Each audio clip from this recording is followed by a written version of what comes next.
का जने कहाँ घर में ढुकल बिया आ होई बेरा हो गइल बाटे का जने कबले ले खाना बनाई। हाँ तो हमारा पतो ही गजीब हिया। ए मम्मी जी कहतनी का खाना बनी है बेरा। ये बच्चे देखो हमार भूख लागल बा जनलू। अब तहार जवन मन करे घर में तो सब कुछ भरल बाटे जवन मन करे तौने बना तो मम्मी जी रौरे हिसाब से ना खाना बनाई ना रौ जवन मन करेला तौन बनाई ना। हमार देखो हम तो चाहतनी ना कि आज मान लो कि एथो कुछ बनी ना तो हमार ये पसंद है आलू के खूब चुरचुरा भुजिया और रोटी बना दो कनिया जनलू आ ढीकले तनी हमरा के दूगो दे द हम खा के ठीक बा मम्मी जी माने अब उहे पूछे नहीं आटा सान के तो रखिए देले रानी। हम सोच आज पकौड़ी बनावे के। अरे हे करे भैंसिया के त पेटे नहीं के भरत रे पकौड़ी खाई हमारे लिए रोजे वो खइल के जन लू ढेर मार चुवत त जाय दी मम्मी जी एकई हम ननद दुलरुई बाड़ी जाय दी भुजिया रोटी बना के पकौड़ी बाद में बना के खा ले गोभी चीर के वाइल बनी हम पकौड़ी में। हां तब चलिए हम बनाए में समय ना लगे मम्मी जी कहीं तो बना देते नहीं ना। हां हेलो बता मम्मी जी अब बताओ घर में सब कुछ भरले बा तो तोन मन करता तोन बना के खा ल जा का करे के बाटे। तो हम कनी भुजिया रोटी बना तो इनकर लार छुआ ताकि पकौड़ी तो जो तो जाने दे बताओ पकौड़ी अच्छा लगी कि ना। हां बुची जी पकौड़ी काटे पर जान प्याज वेज काटनी हम छान देता। अरे हम कुल छान काल बने खाली मसाला हो कनी कुछ चोरवले बड़ू का हाथ में हो नहीं मम्मी नमकीन ले बड़ू बुझाता नहीं कि नमकीन खाथो खाबो जान तो आदत बतन चोरा मुंह में लागल बेले जननी हमें अभी हम ठीक बा मसाला बिस्का होता कोनो बात नहीं के जा जा खा जा। मम्मी जी एगो रोज से बात कहल चाहत काहे से हमारे साथ दीदी करत है जब देखो तब हमारे से जलते रहे। पहले तोरी मारदा के रखले रहे जब से बियाह हो गइल ना तब से ओकर सवतिया डाह लागी गई एले तोरा के देखी के जरे ले जनली। हम सास हई मान ले तोरे ले कहतनी एगो ई होकी कि बुढ़िया झगड़ा लागत रे झगड़ा नहीं की लगावत रे हमारे पतो ये उसा हमारे लइका हता का ह आता ना तोरी मार देले प्यार करे ना कि का बता लागे के कुंवार में तो सभे करेला प्यार है एक सा मोहब्बत। अब तो शादी बियाह भइल माने जाने के चाहिए बड़ बानी तब चोरा अगर ओकरा के नइखे न मानत एले मुहावा घुमावा तो चलतिया हमार काले और जले वाला जलते रह जी हम बढ़े वाला बढ़ते रह जी। बात ठीके कहलू है बछिया जब इतना समझदारी बता काहे तू कर दो देखो कहिए ले चलेला अपन चलावल थोड़ी मम्मी जी जा तनी तनी नमकीनवा खा के आवत जा खा लो। अब तरी हमारा ले कहे कि हमारा के देखी काहे दीदी जरत तरी अरे सब कुछ जानते बाड़ू कैसे तो कहला कि कुल तू होइयो गइल अभी सीता के बियाह बाकी है कुल तू हो गइल आया तरी हमारे ले अनजान जान के अनजान बन तरी सिखाव तरी जा हमारा कहां बाड़ी रे शालिनी शालिनी। हां जी अरे तोरा खाना नहीं खेते हम भूख लागल बा। अरे रुकी लेके आवत आनी पता ना कहां चल जाले तबे से 1 घंटे से बैठल बनी शालिनी शालिनी कह के पुकारा तनी। ए जी देखी ना का बनले बड़ुए बरा। अरे भात साग बनैले भैया सो भात ऐसे पेट भरी तबले जूस ना रही तबले तो सुनी ना अभी मैं सोचम कि झूठा बका से कहेला लोग कि पति के पत्नी के खाइल फर जा। अच्छा तू खा के ले आवत ही ना जाय दे तनी मन कर देला त का करे त खिया द हमरा के। हां जी लाइन खिया दे तनी हां धोले बड़ी कि ना का जी रोरो गजब करना अभी हां तुरंत होके काजी रौरो न बड़ी बानी लेकिन तू जान तनी हमनी के प्यार देख के न सभे जलेला जी आ जे जली ओकरा के जला आ विजेश डॉक्टर के मेहरा रुआ जरे लेके तना। हां जी हां बहुत जरे को हतानी कल जाना तनी बैठा रही आगा ना में है ना ले मुहा में ले पहले बैठा रही बारे साले नी बात तुम्हारी हाथ का तो बड़ा नीक लागता बात है साग खाए में साग खइले ही ना रही आ की खोट के ले आइले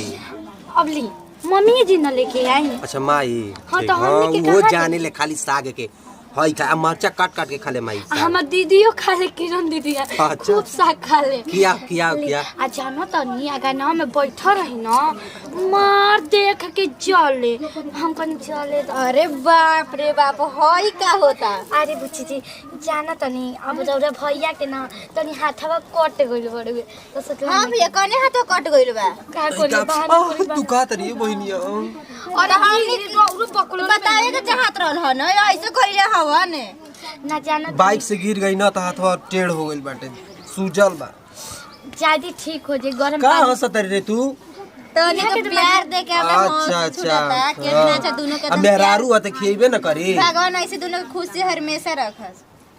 जाना त बुची जी कल ना पति ले ना नाखून काटत हई बस हाथा में लाग अब खइले बानी है ना देखिन लोग के चुरा खइले भाई लेकिन ना खइले भाई पहले से चुरा के कहत नहीं कि नहीं खइले अब हाथा भाभाता तब हमरा से मजाक औवा चारा नहीं किया उतरे ली ना रोगा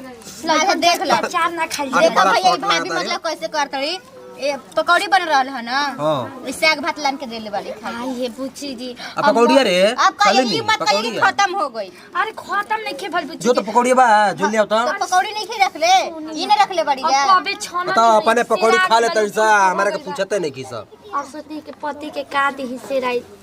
ताजा रहेला तो तनी अच्छा लगेला खिया अपने खा लेली ना ई ना जानली कि हमर भैया कैसे खाई आ ये बुची जी कहनी है ना कि आज शाम की सोचले बनी ना कि कुछ बढ़िया चीज बनावे के चटक मटक खाए ना भगलू मुर्गा आज बनी। मंगर बा मुर्गा आज नाम ले लेवे के भगवान जी अच्छा। आज मीठा भोजन बनी शाम के खीर पूरी बना दी हाँ, हाँ। का तो का तो बोलाऊ नहीं कि तो तू हम हुर के खियाव तड़ी रे तू इहे ल प्यार हो जी अच्छा प्यार है का करी अब कैसे हम रौरा से अपन दुख भरल कहानी कही छोड़ी सब चली ठीक बाजी अब चली खाना में खिया दे तनी अब सब कोई के आवे के बेरा हो गल बा कोई सन के देख लो मारता मौगी खाता हो लेकिन शाम के पकौड़ी हमके चाहिए हां जी रौरा के ताजा ताजा पकौड़ी छान दे माई अले हम बाबू अले हम छोना कहू ए दीदी कहाँ करे तनी सुनी ना तनी हमरा घरे आटा खत्म हो गइल बा तनी से आटा दियवा देही ना अच्छा छोटकी घरवा में बिया मांग लो ओकरा से अब नया नहर कनिया बिया ओकर से हम काहे खातिर बोली जी रउवा ना पहिले के बनी पहिले के रउवा के ना जाना तनी हम आजा अब वो तो मान कि अब हमरे बदवा उहे न बिया ऊ तो बतिया बटल ही बाटे लेकिन जाना तनी ना कि कोई अगर कोनो बात होई त गांव घर का कोई की छोट पतो के सिखावत पढ़ावत अब का सिखावत पढ़ावत बानी का हमरा रे बुधिया के जानत नहीं कि कौनी बुधिया के हई ऊ तो बतिया बटल ही बा चली ना दी छोड़ा ए बेटा ई तो परेशान कर देला हमरा के गोदी से उतर बे ना अरे करेला भाभी आइल बड़ी जानत रू भाभी का भइल ह का भइल ह जे छोटका भैया हो ना भाभी ना हां एती भैया खिलावत रहन भाभी के मुंह में हाँ। और भाभी खिलावत रहली भैया के मुंह में हम तो देख के भगवान करस की असली प्यार बनल भला का हम न गइनी त तो हम त जीवे ला जा गई रही अब आई खा का ले भाई दिमाग का का लगेले बड़ू अब काजर बबुआ के कजरवा होई को बरिस के बबुआ हो गल धीरे धीरे अब कभी तो 6 महीना के न भइल 6 महीना के हाँ। बैठे ना कि नहीं नहीं अभी ना बैठेला तनी सहारा दे के बैठाए के पड़ेला दूध पियावल करी आजकल के लइका अब इनके कमजोर तनी होता बचिया का करी चल जा छोटकी बिया घर में मांग ली अब हम छोटका छोटकी लेना मांगे रउवा चलत तबे दे जाए बुची इनका के आटा चल दे जी दी रउवा हां भाभी जानत रू तरफ पकौड़ी बहुत अच्छा लग रहा ना गोभी के बनल बयाजू हां जा दूसरे में खा ली हमारा हाँ। आवाज बहुत जरूरी बाटे ले हमें दादा जा का कइल जाई आदमी गोतिया देत बाणन घर में त एक दिन तो ओहू के देखाई के ना पड़ी त का करी हम कह देनी है कि जाके आ ले ली है और का कही ए छोटके अब हो कनिया उहो बेटुया हमरा के जी का खड़ा करा के जल कहां चल गई अब नहीं और कनिया से बोले में लाज न लगता अरे प्रणाम दीदी अरे खुश रह अरे दीदी के बनौले रहस हम ठीक बानी हमरा के तनी आटा चाहत तार गोतिनिया ना मंगनी तो गोतिनिया कहतड़ी कि जा मांग लो ओ छोटा किले हमार मांग लो अच्छा तनी दीदी आडो तनी आवल करी तनी काहे हमरा परिवार ना हमी अरे ऊ तो बात बटल ही बाटे तौनो के दुनो गोतिनिया के हमरा खातिर बराबर एक ही दर दिया बटल ही बाटे हाँ दीदी लेकिन तनी ऐसे तो तनी मन लागेला बैठे अब हम नया नहर बन त कहाँ जाई अगल बगल बात बा न काहे अगल बगल के कही के देख लम कन पतोहिया गली गली घूमे दे तनी खराब लागल अब रौरा पुरान जेठ हो गनी त तनी राउर बाते दूसर बा ऊ तो बात बटल ही बाबू हम का करी घर के कसरुआ है ना मन ना लागेला लेकिन का करबू यही तरह अपन रही ना आजकल के जुग जमाना चेंज हो गेल बा ये बचिया तारे हम कोनो बात नहीं कहब न तब तार गोती नहीं कह दी कि सिखौले पढ़ौले बाड़ी तू अपने से लड़ बुआ हमार नाम बदनाम हो यही से कहीं लगे अपना घर दुआरे रह कोनो बातें नहीं थे कोई के सिखावला से का जरूरी बा कि अगला इनार में कूदी तो हम कूदम अरे अपन दिमाग और बुद्धि के एक बात होला ठीक बा दीदी। हां वो तो ये जैसन करी वैसन कहाई ना बताई कितनो बारी गोतनी बारी जब हमारा से दो भाव करी तो हम ना करम बताई रहे। हां वो तो बात बटल है लेकिन क्या करबू छोट के दू बात सह के रहल जाला अगर घर चलावे के बाटे तो दूगो बात सही के रह जाला। देख ढेर बतियाई ना तो तारे के हम निको बात कहम ना तो दूसर कोई सोची कि खराबे बात सिखावत है ये बाची। अरे आजकल के युग जमाना बड़ी बदल ठीक गई बा बा। दीदी राउर कहना हम सही बड़ुए कि तो बात सहियो के रहल जाला सहल जाला कितना सहम जब अत होई तो एक हाथ से ताली ना बाजेला दीदी बाजेला तो दोनों हाथे हां बाजेला। उठा बात बटल है लेकिन गोती नहीं तार खराब ना हियो गैरनिया सरिया में झड़ लगावे हमरा के खड़ा करा के बिटुया अरे तो ना हम गोबरा हटावे चल गई रहनी है ना। हां बड़ी तो ध्यान दिन ना बड़ी घर में तो बात बतिया अरे बुच्ची जी हम कोनो बुराई थोड़ी करता नहीं जाए तो सुनबे कोई नहीं का बतिया तो बता अपन घर में कितना दूसरा को बताए के चाहे ना। अरे बोर जेठ बारी का हो गइले बुची आ पूछू ना गैरनिया आता रे मंगले रही ना ओए कहते कि दीदी कैसे लेके आए आवा आटा वाले के भर के लेके आया भरिए के हम तारा के दे ठीक है भाई बोल झगड़ा वगैरह ना करे ली जगोतिनिया पे ना बहुत मिल के रहेली जा मिल के ना हां उहे हम सिखाई नहीं कि देख तू छोट बाड़ू ना दुगो बात सह के रही ह उ त हां अरे इतना दोनों के प्यार बने लगल कि दोनों बहन भाईसा हां दे दिन थोड़े नहीं लागेली जा। अरे बढ़िया भाई बचिया भगवान ये लूर तो सीख के तू जाई है अपना नहीं है ससुरा एने के लूर के सीख जाई में तो सानी जगह बिहाने तुरंत लखे दी हसन हमरो कुछ कहा त निका जी ना भाभी हम का कहम ओने के देखते प्यार बहुत बने हो जाई ना। अरे हां हां तने में तो बहुत हो जाई त कि आटा में हो गरा लटे अब सुन ले बन के दुइये बेकट बने देहिए का रे तोनी काहे कुल तरसन रे अरे बड़की दीदी के लइका परेशान कर देल रस जो हेनी जो आ जाए न द जाए द लइकन के हाथ ना छोड़ल जाला छोट बच्चन जान तनी अबे तार गोतिनिया देखे तो हत्ती को बात के हाथा को बना दीहन को एक हम गोत लइका अरे के मार बड़की मतलब सन मार ही से न सुधरिया सन बात डाटे उ त ना बोलेली एक शब्द ना बोलेली ना ना दोनों ठीक बा, जा तनी। ठीक बा ए बुची कटोरी हम लिया के याद कर के दे दे ठीक बड़ी बड़ी त आ जाई हम दे हां हां 2 दिन बाद हमारे एकदम पिसा जाई आटावा। हां ठीक बा ही ना आटा तो देइए देले बनी वाह रे वाह ऐसन करत रहलू हजा तू जानती ना तो गांव में जाके तनकी हाला करेली हैं तो कौन ऐसन बुराई करते नी बुच्ची जी ना ना तोनी के तो हम बतिया ना जाना तनी तोनी में कितना प्यार बा कि झगड़ा बा।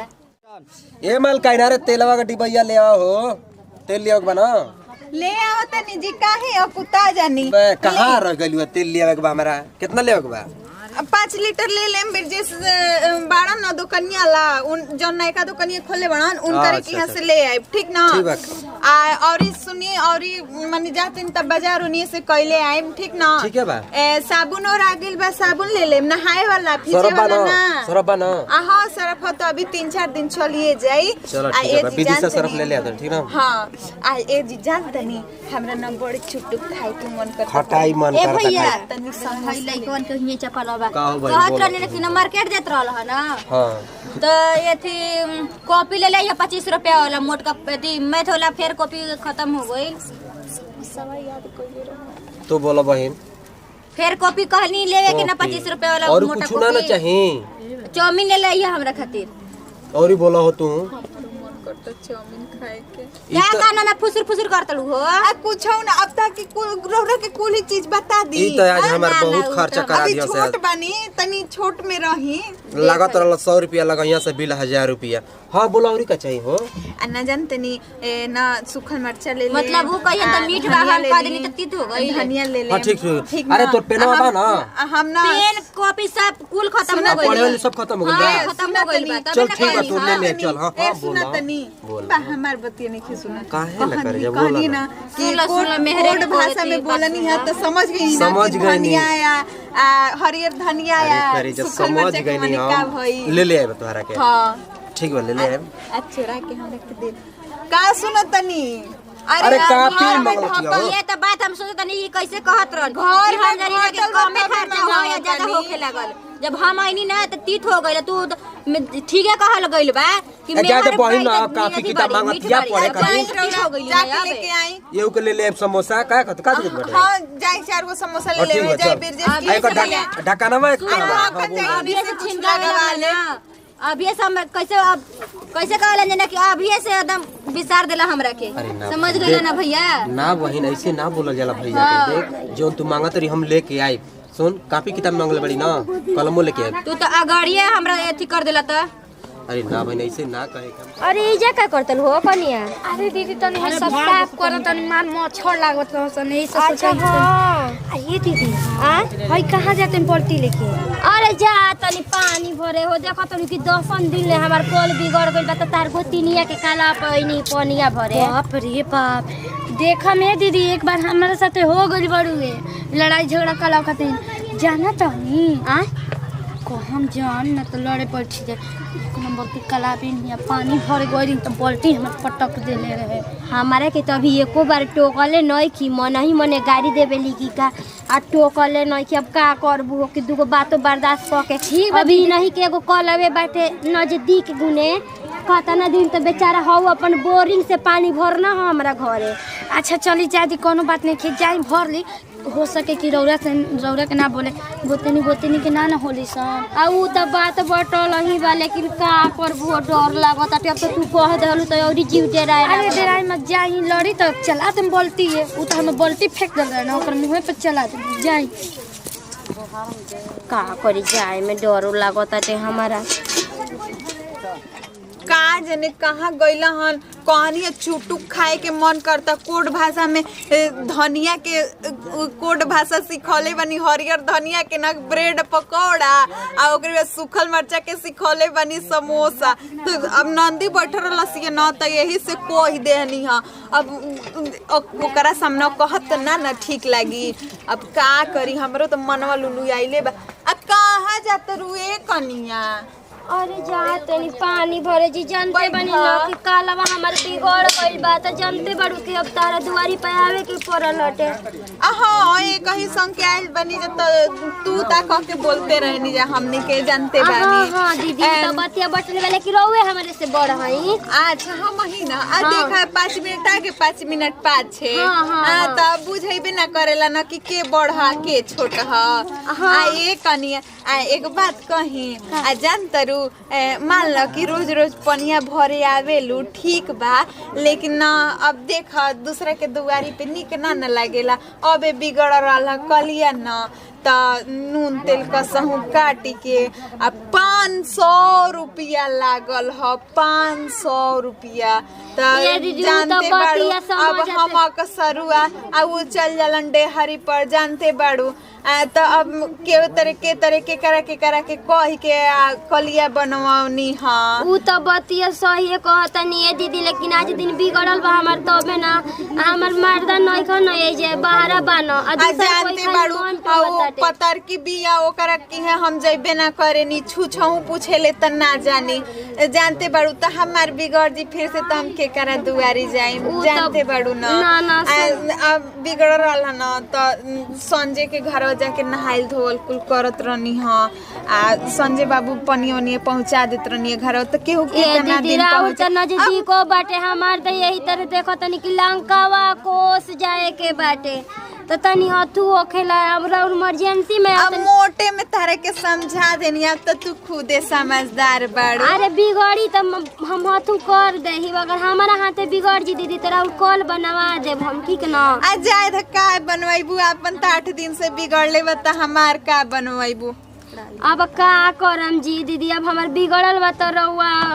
कहबे करम का करब अब काम बाटे त अभी ना तनी देर बाद पनिया भरी अभी हम जात रहनी कपड़ा धोए बचिया त तनी देर बाद आइतू ना त भर के लेके चल जइतू। अच्छा बल्टिया धो दो हम दुआरिया पर ले पहुंचे दे अपन दुआरिया पर ले तारा दुआरिया पर ले ना आ जानते बड़ू ऑपरेशन के दे हमर उठावे के नहीं खे एक बल्टी खाली ले लेबे दही एकरा बाद रउआ काम कर ले तब हम अथु कर। अच्छा लेकिन आराम से चलाइए जानते बड़ो 500 रुपया लागल ह। हाँ वो तो बतिया जानते बानी कहाँ हम पीट के चलाई ना। आई सब मछिया त लागते रह तरी सा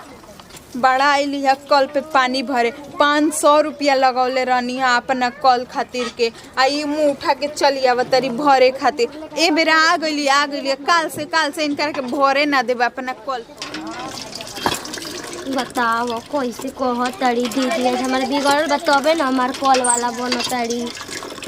अब सही में सही कहत रही गोतिनिया कि ये दीदी जाए लगी आए कनिया आ केतना जोर से चलावत तारू हो आ बतावा जान तारू कलिया तनकिए से ढकचे ले न मतलब ढकचा के चलाए लो जाना तो हमारा दिलवा धक धक करे लागेला ये कनिया आ जान तारू हमारा अपना न बलम जी से ज्यादा ना अपना कलिया के प्यार करी ना आ जानते बाड़ू कि जले आजकल जीवन बा पानी बिना देखते बाड़ू पानी से सब चीज चले के बा आ पानी ना रही तो हमनी के कहाँ से पियल खाइल जाइए कहाँ से हमनी के काम चली पानी से सुते के बा पानी से उठे के बा आ जान तो पानी से कितना बीमारी खत्म होला पानी पियला से पेट के अब तारे के मोटे में हम बतावत तनी अब का ये खनिया हमरा बुझाता ना कि 1-2 लोटा हो गइल बा अब इतना में काम चल जाई ना तोहार एक कनिया लेके जाए फिर बाद में लेके चले कनिया ना हमरा कपड़ा फींचे के बाटे तो लेके जा अब फिर बाद में भर लिहा अब मान ला कि आवाजाही तो लगले बाटे घरवा में जानते बाड़ू। ठीक बा दीदी जी जा तनी आए चले यहाँ जब काम लगी तो इहो जानिए गई हुई हाँ कि हम का कहनी मुँह उठा के चले आवत रही जब न तब पानी भरे खातिर के अब तो इनकर हइये छूट गई जब न तब बाल्टी उठा के चलिए यहाँ न लोटा उठा के चलिए आई रे हमार कलिया काहे दीदी भर लेने पानी। अरे सही कहले हुए दीदी 2 लोटा पानी भर दादा रही 2 लोटा पानी के 50 गो बात बोल से ये भगवान जी आज के बाद हम थूक चाट के रह जाए थूक चाट के दांत छोड़ा ले लेकिन एकरा कल पर पानी ना भरे ये दीदी चली रह भर देते बटन के बैठवा देल वइयो अरे जाना तो हम तारा काल अपन आ जाई ना कि नया नहर कनिया बाड़ुआ इनकर घरवा में आदमी पार हो के तारा घरवा में जइह ना तो कोई का कोही अब बतावा के एकदम से नकिया देले बड़ी दादा 2 लोटा पानी में आज हमर 2 करम कइले बड़ी रोज त ना बोलत रहली आज के जन का रोज नकियात रहली लेकिन आज कुल दिल खोल के बोल देले ये दीदी जाना तनी इतना छोड़ी ना हो पर की चचिया रही ना मोटे बारी उनका नतीजा न छोड़लस ऐसा उनका के भाग जा भगा देलस काने पकड़ के आज के बाद हम जाई ये बचिया सही कहत लूर रहन ई रही न तो तहन लोग के घर में एगो कुकुर ना मुते आई जान जा पर का करिए दीदी अब सोचा तनी के जिया के हिस्सा रहे दी आ कहीं और जाके रही ओका चलते हम खराब में गिनती अब सबे कोई न कहता उनकर पतोहिया के नाम धरता त ई थोड़े नहीं के नाम धरता ऊ पतोहिया अब वैसन बोला ही बिया तो कहल गइल लूर फुटपाई सब मरले पर जाई ना तो कबो ना जाई मरिया तो उनकर परानो ना जल्दी निकलिए दादा ऊ 500 रुपया लागत 5 करोड़ रुपया लगौले बाड़ी कल में जान जा ओकर परानो हाली छूटी जाए दीदी चली हम भर के अपनिया भर द चल देखो आज लाग बाटे तो इहो पानी भरतिया ना तो इहो ना पूछी था हमारा के आहे दादा आजकल के डेट में अपन नहीं के तो कोई और के एकदम नहीं के भगवान जी दूसरा पे एकदम विश्वास करे लायक। नमस्कार प्रणाम हम के पारिवारिक वीडियो रहा गांव समाज में का होखेला वीडियो के माध्यम से ये देखौनी जा और हां ऐसा नहीं होखेला अगर दूसरा कोई के कल आदमी पानी भरे जाना था जल ही जीवन बा बूंद बूंद के कीमत समझी जा। और वीडियो अच्छा लगी तो दिल से लाइक करो शेयर करो कमेंट करो हमने के अपन चैनल पे जो सब्सक्राइब नहीं के लिए सब्सक्राइब जरूर करिए सबके साथ दी विदाई अगले वीडियो में फिर से मिलेगी बाय बाय। हम हाली मरे वाला